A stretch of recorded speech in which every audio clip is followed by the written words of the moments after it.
Mesdames et messieurs, bonsoir. Vous êtes les bienvenus dans ce mensuel dont voici le sommaire.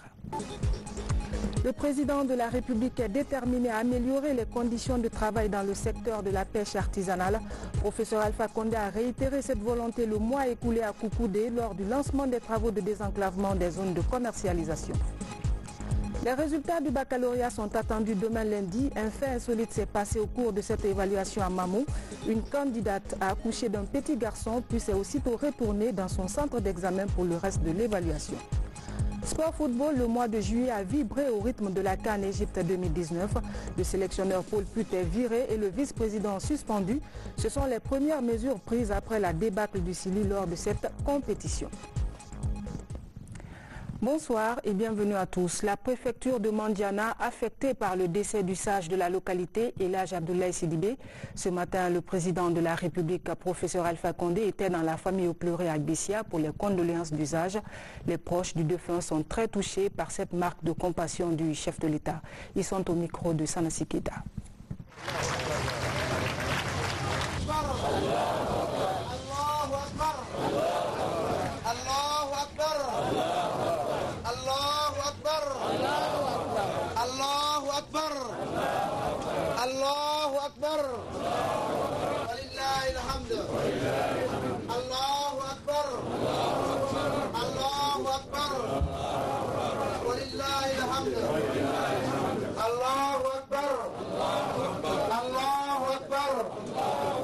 Ndisa fala la Guinée tiena muso fenfe na ya manyana kote odidi la Guinée ko le odi président la cinéma ay bella bunyaro oro ko kulate ko korole anya fala anya ila anya mena surtout ne mena kan kafo na fala ko tabra bibra il professeur yi na fala ko gibi limina il professeur yi na fala ko be jangaro ah Allah ya garo to me segira ni me de ma be to lukan ni ka long o ka sia mo ri ka jani me ni ka mo ta no punya to ma ila ni mo ila andu ka da bara de belo ni nga fo no fo ati se bena me ben fa da kera anyu da kali man saker na fara ko saya bela ke dile kun go ile kun ile ke toro ile je se ni tala kila ministre du liga ka silamia ka o saya fo ha ibla plasila ayina folo folo bola kadija banamba utala su anitile ami manda kuja bana wanyefe oh na wanyefe na te wanyefe be muno Quran nini hey what you for akala to television what you for akala to sunalma ala kalo kila kalo anya dolu fo anyonye ko me posini yo na senamala anya dolu fo dolu nyane dolu kanja wila na mala ta ala masika nala amala ta amen nyane ne jabana ala mala sabatida on la ta ndia la manze de jwana ala mangurikida président va ko de nim ka fo nim ma fo ne la fo ko ko fly wo jabana dina la masakete mazakaba ya jabana dina ada ko no jamana ni bi nda wo ko kunu nko ne mo wana ne manungu manda baro ko vola ro felfi na sama na juma na jilo na jamana ko bi ala ka fa mo mena wuli ni mala maknana ama fana ko malo e ba ti ne mo so ba ku nyakse wele la la maksiga o dimin tabayo anyi nyango malo ko kana kana la jinande be kasida ko kana kana waso ne be kasida ko ko ara ba man ni drama ajena mo so ajena mo ba ay ba bu yele ay ka ron mo ta seba be tabi mo ta seba ba jabari bro ni tama ni matama afi ki mansalu ay kana ye nyanga ay ay da seba ay ay da sunya na be tama o wela ani na ta ni be satela allez le dit il a lu au bekra l'homme ko fendo e ko duma arjenadi fenduma duma arjenadi ni ala hinara jomina kilado arjene ni ala ni adiora ani jominya bo bekele no o sewa fene ka bo arjenadi na no masake ka fen tabi kadi mandema kanadi manjanama andi sewa la o dumanye mais a wuli kana na mo ba sukoro kini nyala jamanin kan jamaa yi oduma ye nan fulodi ala ma sibrakara amra la tra a jamana mi kuna ka jamana wonya kun aro ala mo kera mo watana fu jula ka juwi de se kay kori kay ay labbe ala mo le kera amra la tra jamana mi ni fefe na fe ka jamana na wanye fe kala ke ko bela wanye fe ala mo kera fefe ya fe ka jamana nin toro kala ke ka wila de se ala mo le kera na yire do masse ay jubru kala ka ala ke kay boya ko amma ko no jamana berero ala mo le kera. Paix à l'âme du défunt. On enchaîne avec les événements qui ont marqué le mois de juillet. Tout d'abord, l'économie. Les performances de la Guinée ne sont pas passées inaperçues aux yeux de la BAD. L'institution a décidé de tripler son enveloppe en faveur de notre pays. Mais quels sont les secteurs concernés par cet engagement de la BAD? Quels sont les résultats attendus? Maïmouna Bella Diallo nous explique. En rehaussant son financement de 180 millions à 562 millions de dollars américains, la BAD prouve à suffisance l'intérêt et tout l'intérêt qu'elle accorde à l'émergence d'une Guinée nouvelle. Son président l'a signifié avec beaucoup d'éloquence aux autorités guinéennes au cours de son séjour en Guinée. Je pense qu'au niveau de la gestion macroéconomique, le pays se pose très bien. Il y a beaucoup d'efforts qui ont été annoncés sur la diversification de l'économie. Je salue l'effort de son Excellence le Président sur l'effort sur l'engagement de la secteur privé.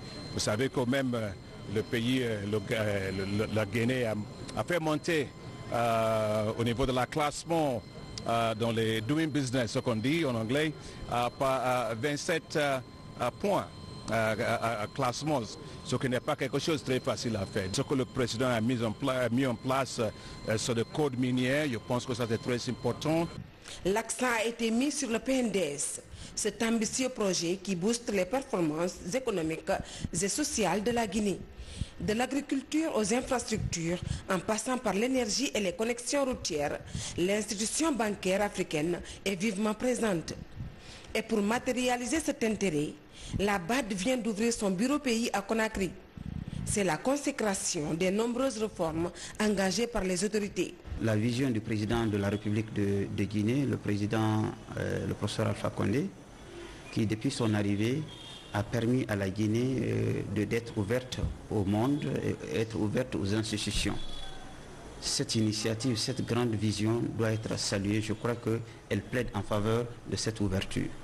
Ensuite, les réformes économiques et financières engagées en République de Guinée ont plaidé en faveur aujourd'hui de cette embellie qui a amené la BAD à porter confiance à la Guinée jusqu'à créer son bureau en République de Guinée. Dans le domaine de la gouvernance économique, la BAD a contribué à l'amélioration de la gestion budgétaire et financière, au système de passation des marchés, au développement des infrastructures, comme c'est le cas de la route sous-régionale Boké-Kébou en Guinée-Bissau et le port maritime en eau profonde à Kamsar.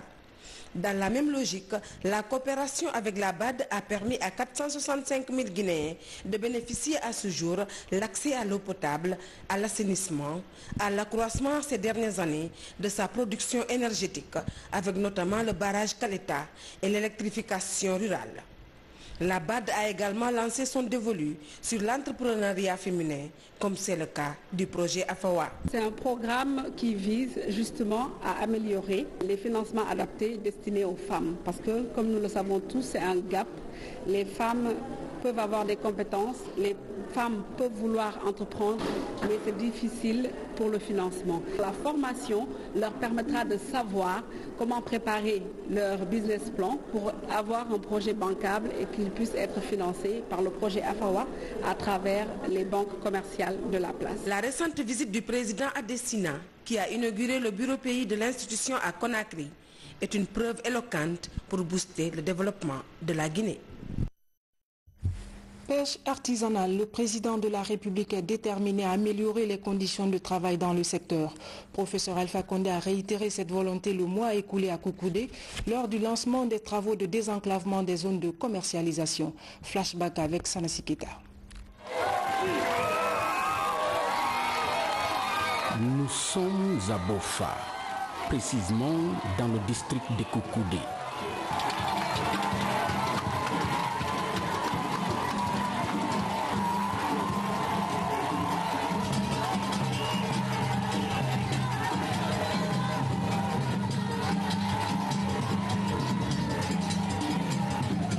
Les citoyennes et citoyens de Koukoudé se sont massivement mobilisés. dans l'allégresse pour témoigner de leur soutien aux actions de développement du président de la République. Le lancement des travaux d'aménagement de ce débarcadère de Koukoudé et la construction de la route d'accès de près de 5 km justifient parfaitement ce soutien sans faille de la population de Koukoudé au professeur Alpha Condé. Son Excellence, Monsieur le Président de la République, vous ne cessez de poser des actes de confirmation à travers tout le pays en général et à Bofa en particulier, où, entre autres actions, plus de 10 sociétés minières sont installées ou en phase d'installation.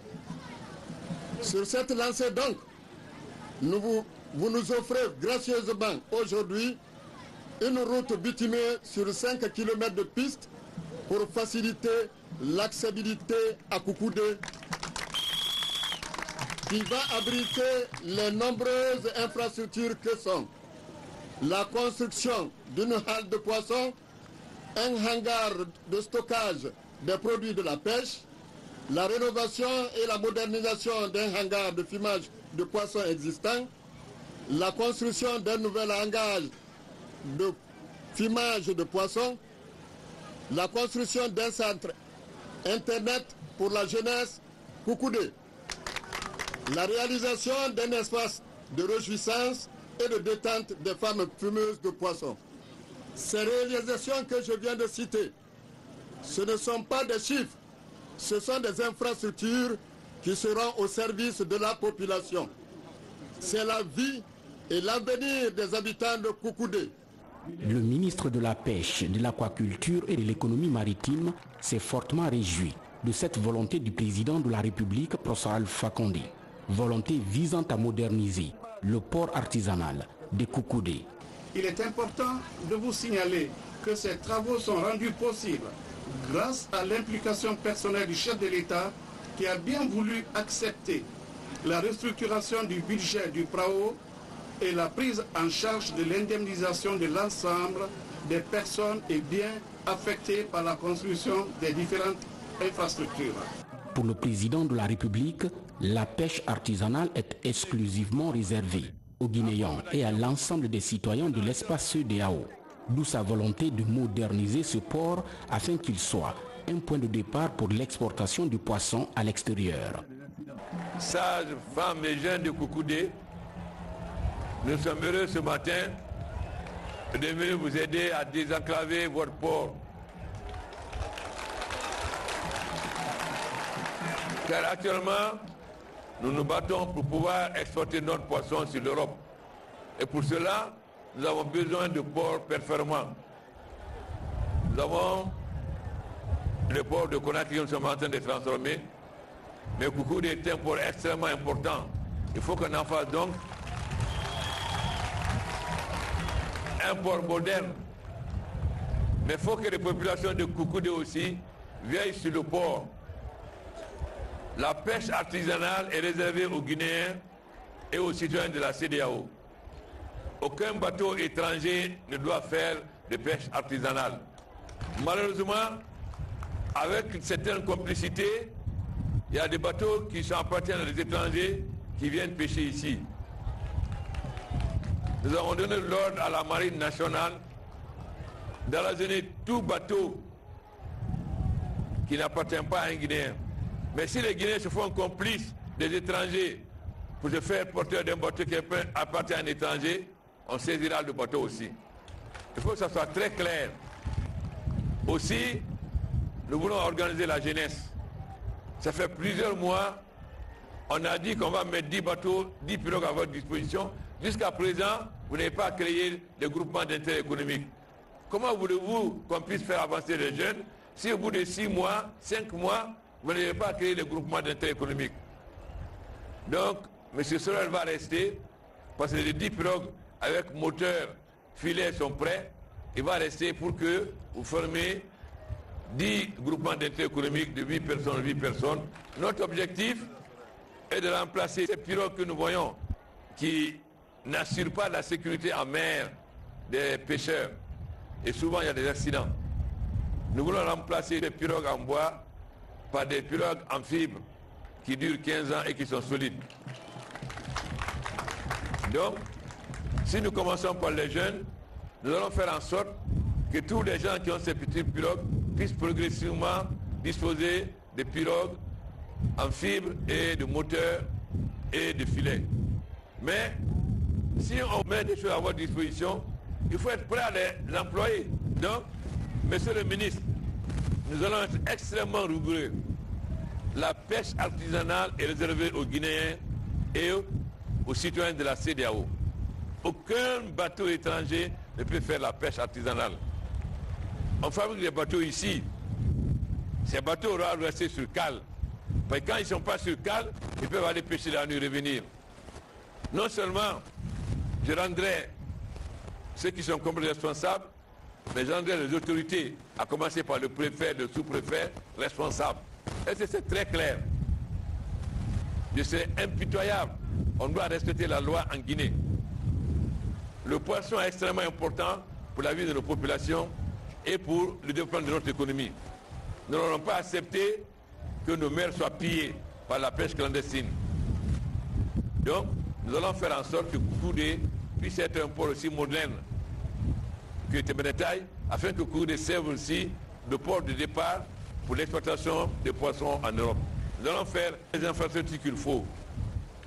Pour le fumage, vous avez vu dernièrement à l'exposition à Coronting, des fumages venus de Niger qui permettent de ne pas utiliser le bois. Nous en avons commandé au Niger et nous allons faire fabriquer par nos artisans ici, afin que toutes les femmes fumeuses puissent disposer de ces moteurs sans utiliser de bois et dans les meilleures qualités. Je pense que bientôt il y aura quelques exemplaires qu'on va montrer. L'honneur revient ainsi au chef de l'État de procéder à la pose de la première pierre des travaux d'aménagement du débarcadère de Koukoude et de construction de la route d'accès de près de 5 km. L'entreprise Africa Germany est chargée de réaliser les travaux pour un délai contractuel de 12 mois.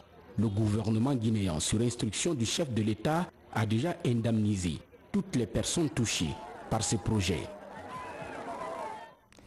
Le secteur agricole, quant à lui, affiche de belles perspectives pour les filières d'exportation en Guinée. Une dynamique est engagée avec en ligne de mire des efforts pour booster la production locale et approvisionner le marché international. Falilou Diallo. Depuis le deuxième semestre 2018, une profonde restructuration est engagée pour transformer le mécanisme de promotion des exportations en Guinée. Un processus qui a découlé sur la validation d'une nouvelle stratégie de promotion des filières d'exportation.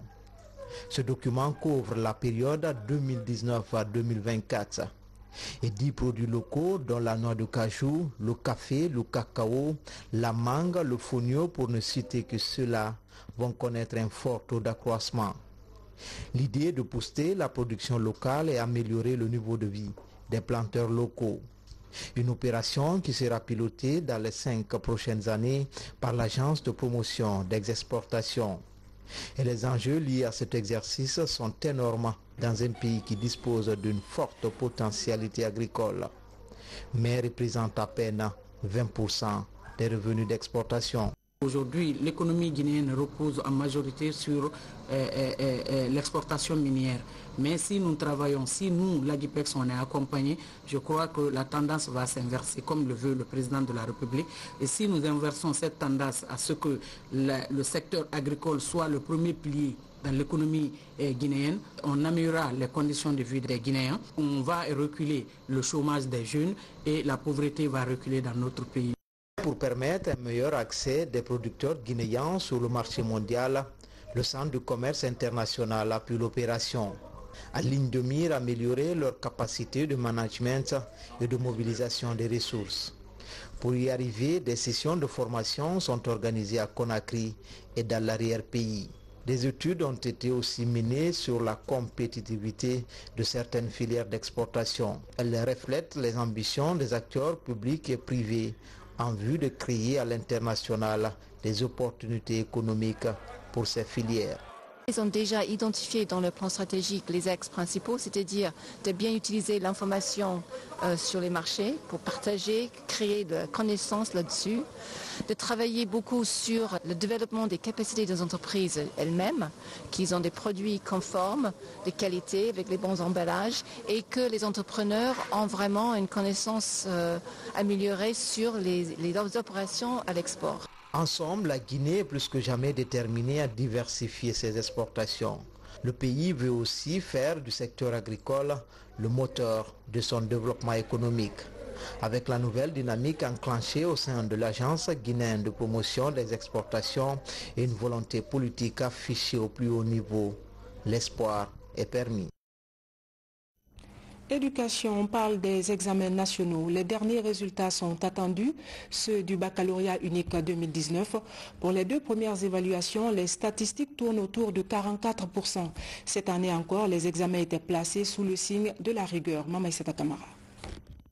Cette année encore, les examens nationaux sont organisés sous le sceau de la rigueur et de la tolérance zéro. Du 4 au 6 juillet, près de 29 000 candidats passent dans la sérénité le certificat d'études élémentaires. Contrairement aux 62% de l'année dernière, le taux d'admission national est de 44,46%. Pour l'encadrement scolaire, c'est le reflet du mérite intrinsèque des candidats. Les tentatives de fraude sont traduites à la justice. Au niveau de ce certificat de fin d'études, les 12 cas, retenez que ce sont des enseignants, des surveillants qui portaient le téléphone 2 cas et qui ont été signalés par des candidats eux-mêmes pour dire au délégué, monsieur le délégué, tel surveillant porte le téléphone. On en a trouvé 2 cas. Les 10 autres cas, c'est des cas de port de voile. Au niveau du brevet d'études du premier cycle, nous avons dénombré 72 cas de faussaires. Premièrement, 4 encadreurs, par négligence, qui n'ont pas prêté attention au port de l'épreuve constatée, ils ont été éliminés. 30 surveillants au total et 38 candidats. Au niveau du bac unique, nous avons eu à éliminer et mis à la disposition de la sécurité, je veux parler de la gendarmerie et de la police, 69 surveillants, 101 candidats également, pour des motifs que je viens de citer au niveau des candidats. Donc du reste, il faut féliciter le dispositif qu'on a mis en place. Au niveau du brevet d'études du premier cycle, BEPC, le taux d'admission n'a pas été meilleur. Sur les 140 000 candidats, un peu plus de 60 000 seulement porteront le bleu-blanc du lycée. Le taux de réussite affiché est de 44,11%. Seule consolation, comparativement à l'année dernière, les résultats de cette année au BEPC ont évolué sur le plan régional. Cette année, on va frotter un peu les mains parce qu'au niveau du BEPC, il y a eu progression par rapport à l'année dernière. L'année dernière, on avait présenté 45 206 et nous avons fait 33,06%. Et cette année, 48 236, nous avons fait 44,46% au niveau du BEPC pour la ville de Conakry. Mais on a été un peu embêtés pendant les 3 mois passés, donc ça a un peu perturbé les enfants. En attendant les résultats du baccalauréat avec ses 96 677 candidats, il y a lieu de noter qu'en dépit des chocs, le système de la formation de base se consolide. L'évaluation devient de plus en plus crédible. La vitesse de traitement de publication des résultats confère la transparence attendue. Après les résultats, place aux analyses et réactions constructives afin de rendre performante l'école guinéenne pour un futur rassurant. Les résultats du baccalauréat sont attendus dans les prochaines heures. Un fait insolite s'est passé au cours de cette évaluation à Mamou. Une jeune candidate en état de famille avancée a eu des contractions pendant les épreuves de physique. Elle s'est rendue dans le centre de santé le plus proche où elle a accouché d'un petit garçon, puis s'est aussitôt retournée dans son centre d'examen. Ce soir, au compte de ce mensuel, notre reporter Kanos Mangalo revient sur l'histoire de Fatoumata Kourouma. Un fait rare, un courage salutaire, une femme désireuse à tout prix de réussir. La deuxième journée du baccalauréat 2019, Fatoumata Kourouma ne l'oubliera jamais. Alors, en état de famille, elle se rend au centre d'examen, ignorant qu'elle est sur le point d'accoucher.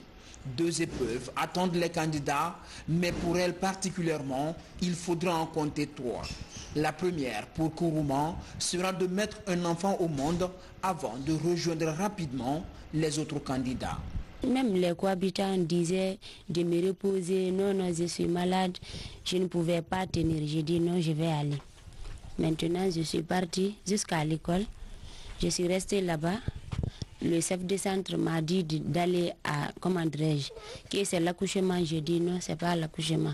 Le moment n'est pas encore arrivé. Maintenant, je suis partie, on m'a dit d'aller à l'hôpital. Si c'est les douleurs seulement qui continuent, on va me donner les calmants, je vais me retourner au centre. Si c'est l'accouchement, je vais rester à l'hôpital là-bas, on va m'envoyer à la maison. On est rentré à la maternité, ils ont dit que c'est l'accouchement, que le moment est arrivé. J'ai dit d'accord. J'ai dit mais après l'accouchement, je vais me retourner au centre. Dans la salle d'accouchement, elle mettra au monde son 2e enfant, un garçon. Sa volonté de réussir, surpassant les douleurs de l'accouchement, l'amène à reprendre le chemin du centre d'examen aux grandes dames de son époux et face à la stupeur des responsables du centre d'examen qui font face à une candidate qui vient à peine d'accoucher et déterminée à aller jusqu'au bout. C'est très rare, rien n'était prévu pour faire face à un tel cas. Moi, dès que j'ai accouché seulement, je me suis retournée au centre. Le délégué même a décidé que je ne vais plus continuer maintenant les épreuves. J'ai dit non. On avait physique et français. J'ai trouvé qu'ils ont lancé les épreuves. Je suis rentrée, j'ai dit non, je peux continuer. Que si je n'ai pas de vertige, j'ai dit je n'ai rien, je me sens très bien. Je suis rentrée maintenant, je peux continuer. Pour son époux et ses voisins, cette rage de réussir est source d'admiration et de fierté. L'acte de Fatoumata motive davantage les autres femmes et réconforte son époux. Quand je suis retourné à l'hôpital, on m'a dit que madame est partie. Bon, depuis bien avant notre mariage, je sais ce qu'elle me disait. Elle dit, comme je suis en train de continuer les études, tu vas me permettre d'étudier. Je dis, il n'y a pas de problème. Quand je suis arrivé là-bas, on m'a dit qu'elle est partie. Vraiment, j'ai encore redoublé de sentiments de courage pour elle. Comme elle est partie pour l'avenir, vraiment, j'étais très ravi. Après la journée du baccalauréat, la demeure familiale de la candidate au courage exceptionnel a été prise d'assaut par de nombreuses personnes venues la féliciter. À Mamou, elle incarne désormais le courage féminin en milieu scolaire. La réalité qu'elle a vécue relance cependant le débat sur la gestion des cas de grossesse avancés durant le baccalauréat. Lors des périodes d'examen, de nombreuses femmes enceintes ne peuvent aller jusqu'au bout, ce qui impacte leurs chances de réussite. Le mois dernier, les Guinéens ont eu écho de la sortie d'un 3e livre du président de la République. Intitulé « Une certaine idée de la Guinée », l'œuvre retrace la saga Alpha Condé riche en enseignements. Un parcours qui cadre avec l'histoire contemporaine de son pays. Abdoukarim Kamara a parcouru quelques lignes pour nous.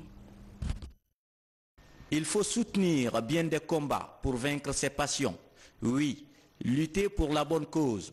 Dans ce livre, les idées du président écrivain lui confèrent cette identité.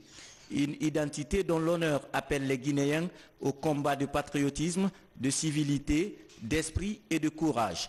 Alpha Condé se raconte à travers une certaine idée de la Guinée, après avoir fait une idée de tout ce qu'il a enduré, même étant président de son pays.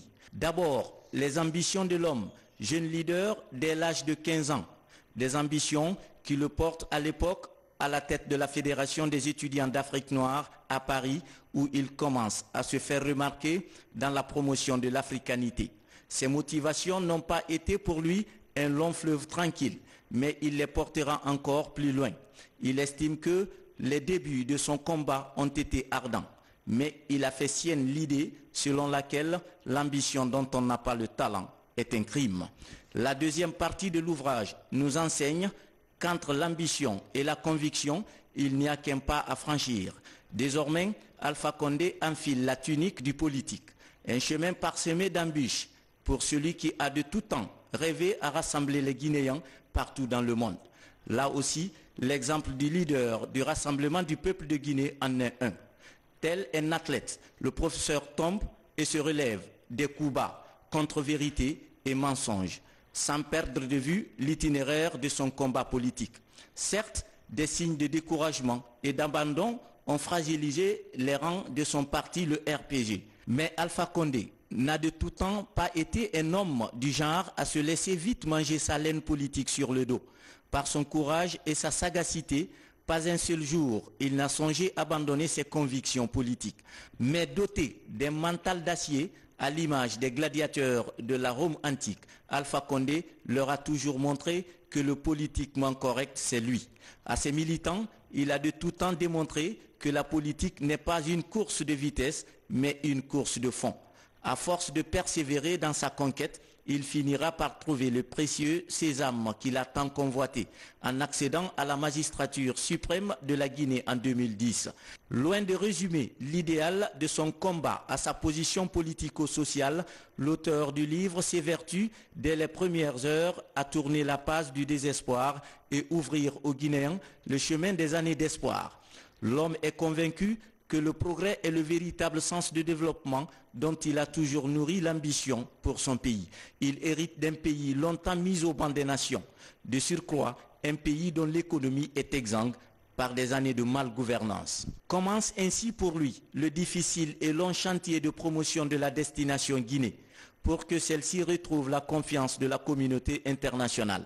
Le président est aussi convaincu que pour accomplir cette mission, il faut se saigner aux 4 veines. Le professeur, président, écrivain tente ainsi d'égaler le succès de sa morale au triomphe de sa politique pour améliorer les conditions de vie des Guinéens. Religion, le dernier convoi des pèlerins guinéens a quitté Conakry ce matin pour la Mecque. Cette année, le gouvernement a pris des dispositions pour moderniser le Hajj, notamment par la mise en place d'une plateforme innovante et un logiciel pour gérer les pèlerins. Boubacar Diaby. Cette année, ce sont plus de 8000 pèlerins guinéens qui vont effectuer le Hajj à la Mecque. La compagnie Ethiopian Airlines assure le transport en 27 convois. De l'inscription à la vaccination en passant par la formalité d'embarquement, toutes ces opérations se font dans la sérénité. De nouvelles mesures sont prises par le secrétariat général des affaires religieuses ici, mais aussi à la Mecque, pour faciliter le pèlerinage aux fidèles musulmans du pays. Vraiment, la manière de leur organisation m'a tellement satisfaite que je suis contente. Je vais à la Mecque au pèlerinage de cette année très ravie. J'ai trouvé que vraiment notre compagnie est formidable. Je souhaite que tout le reste encore continue comme nous qui avons eu la chance d'avoir le premier combat. Je suis vraiment comblé de joie, de satisfaction et je prie Dieu qu'il me donne la force, la santé nécessaire pour effectuer ce pèlerinage afin de pouvoir prier pour moi-même, pour ma famille, pour toute la nation guinéenne. Cette année, l'organisation du Hajj a connu un changement. Des innovations sont faites pour améliorer les conditions de départ, de séjour à la Mecque et de retour au pays. L'attroupement des pèlerins au centre islamique de Donka est désormais un lointain souvenir. D'abord, il a été question de décentraliser l'opération de vaccination des pèlerins sur 5 sites à travers la capitale. Une manière de contribuer à la fluidité de la circulation. Vous avez vu qu'on a essayé cette fois-ci de poser des jalons très importants dans le cadre du processus d'organisation du pèlerinage dans notre pays. Ça ne se limite pas là-bas seulement, ça va continuer jusqu'à le séjour des pèlerins en Arabie Saoudite. Suite aux différentes leçons tirées des précédents Hajj, le chef de l'État, professeur Alpha Condé, s'est personnellement impliqué pour faciliter les démarches d'obtention de visa aux pèlerins guinéens. Il a préfinancé à 50% les frais de visa et autres frais liés à ce voyage religieux. Le président de la République m'a demandé de venir m'assurer que les conditions sont remplies pour que nos pèlerins ne connaissent pas les difficultés d'antan. S'assurer que les vols partent à temps, les pèlerins ne retardent pas à l'aéroport, les conditions sont prises pour leur accueil et que tout se passe dans les conditions normales comme ailleurs en Afrique. À ce jour, 25 vols sur 27 des pèlerins guinéens sont déjà à Guéda. Guides, médecins, administrateurs et autres journalistes sont présents aux côtés des pèlerins.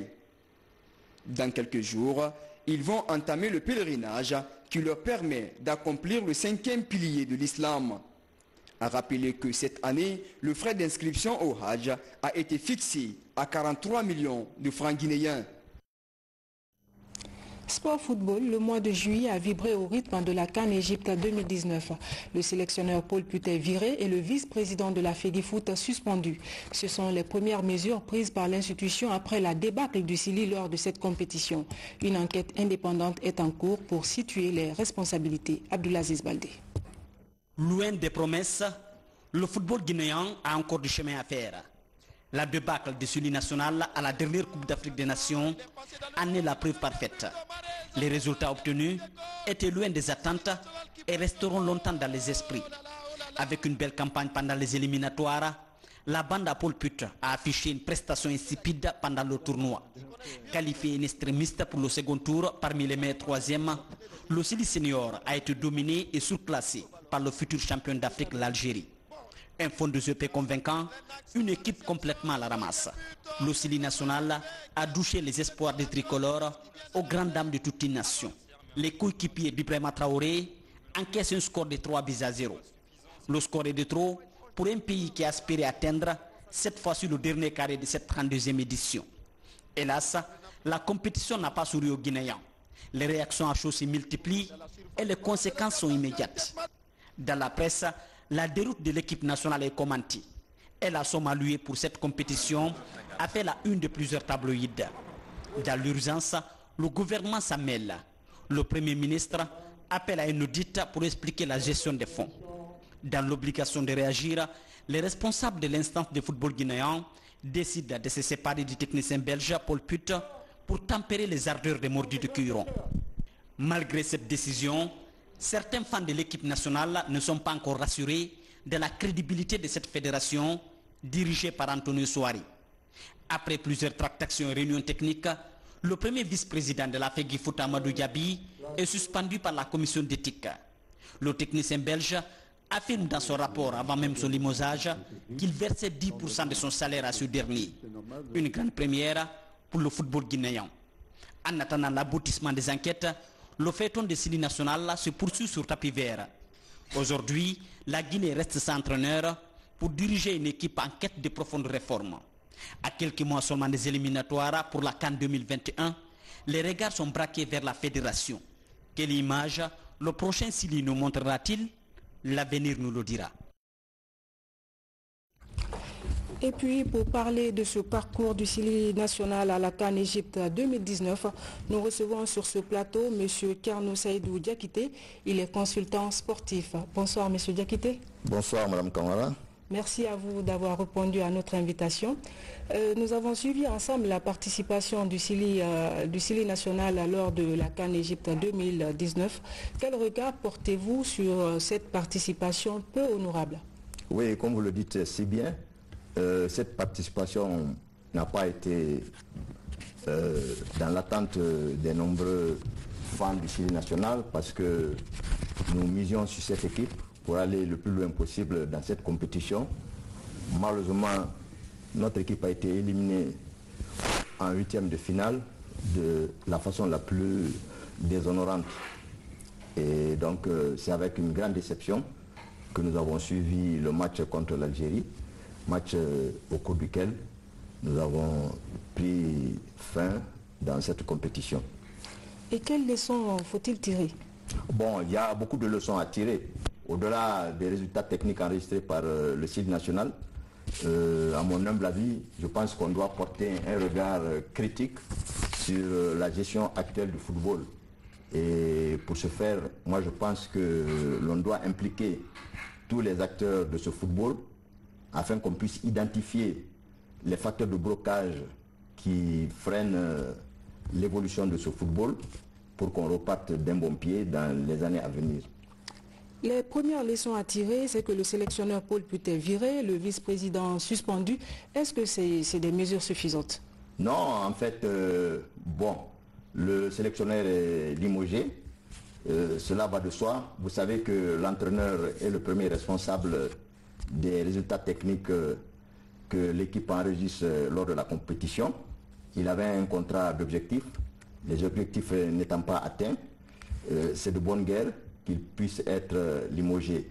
Bon, la commission éthique de la Fédération guinéenne de football s'est autosaisie de certaines allégations de corruption dans l'encadrement de l'équipe nationale. Cette commission éthique est en train de siéger. Une instruction est en cours et peut-être dans les jours à venir, les résultats de cette enquête seront connus avec des décisions prises par cette commission. Au-delà de ces deux mesures prises par la fédération, je le répète et je le souligne encore, il va falloir qu'on porte un regard critique sur la gestion du football pour nous permettre d'aller sur un bon pied. Figurez-vous qu'en ligne de mire, nous avons la Coupe du Monde 2022 qui va se dérouler au Qatar, une compétition à laquelle la Guinée n'a pas encore participé. Et la crise actuelle au sein de la FEDIFOOT, est-elle subite ou pour que personne ne l'ait vu venir?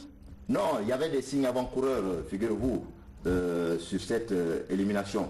Parce que lorsque l'entraîneur a publié la liste des 23 joueurs convoqués sur les antennes de certains de vos confrères, moi j'avais dit que certains joueurs qui ont été écartés avaient leur place au sein de cette équipe. Par exemple, le meilleur buteur du championnat national, le meilleur joueur du championnat national, le meilleur gardien devait indubitablement figurer sur la liste des 23 que l'entraîneur a convoqué. Ensuite, le stage bloqué qui a eu lieu à Marrakech, sur 3 rencontres tests, nous avons enregistré 3 défaites. Et donc, c'était des signes précurseurs. Absolument, c'était des signes précurseurs et malheureusement, l'entraîneur, on a pensé qu'il allait tirer parti des lacunes et faiblesses que l'équipe avait démontrées lors de ces matchs. Malheureusement, il a insisté sur ces certitudes et malheureusement pour nous, nous avons été éliminés en 8e de finale. Et puis, qu'est-ce qui explique réellement ce que pour certains s'apparente à une malédiction, c'est-à-dire une finale cadette non jouée, une finale U17 jouée et perdue, mais avec sanction lourde, y compris des médailles à retourner? Oui, bon, moi je n'irai pas jusqu'à dire que nous sommes l'objet d'une malédiction. Il faut être serein et être objectif. Nous sommes quelque peu victimes d'une gestion, je dirais, quelque peu laxiste du football. Je le dis, et ça n'engage que moi.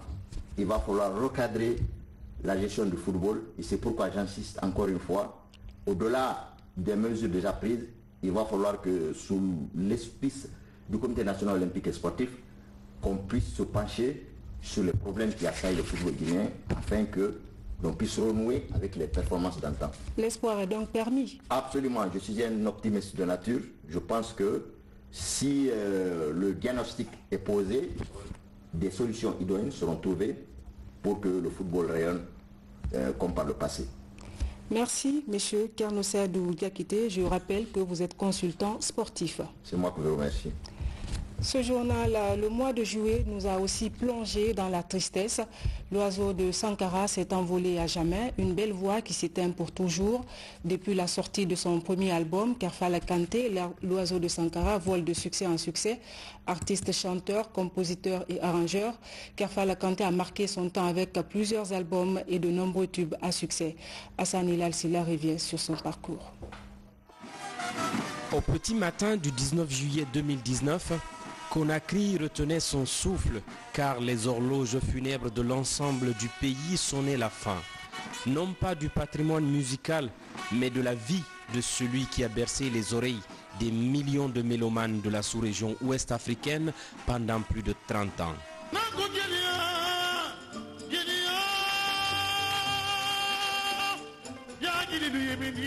Mais alors, que reste-t-il de l'héritage de l'oiseau de Sankara? En plus de ses 3 épouses et de ses 2 enfants, le prodige de Farana a laissé derrière lui une discographie enrichie de plus de 6 albums qui ont tous connu à des degrés différents des succès fulgurants. Il faut retenir de l'homme son originalité de par son ancrage dans la tradition musicale mandingue. Sa créativité artistique entre chaque album qui gardait sa particularité, mais aussi sa fertilité exprimée par le nombre d'albums et de doubles albums.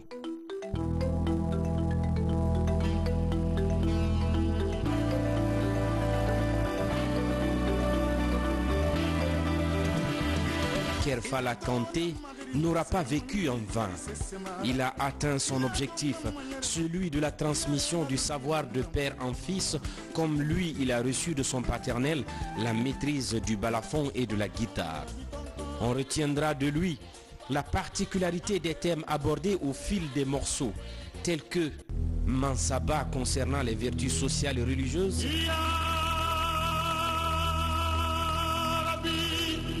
Sonkare Kemo pour parler de l'amour paternel, ou encore Unité africaine pour montrer son panafricanisme. On retiendra enfin de l'oiseau ses envolées musicales qui ne tarissaient jamais d'enseignement. Dors en paix, Kerfala Kanté.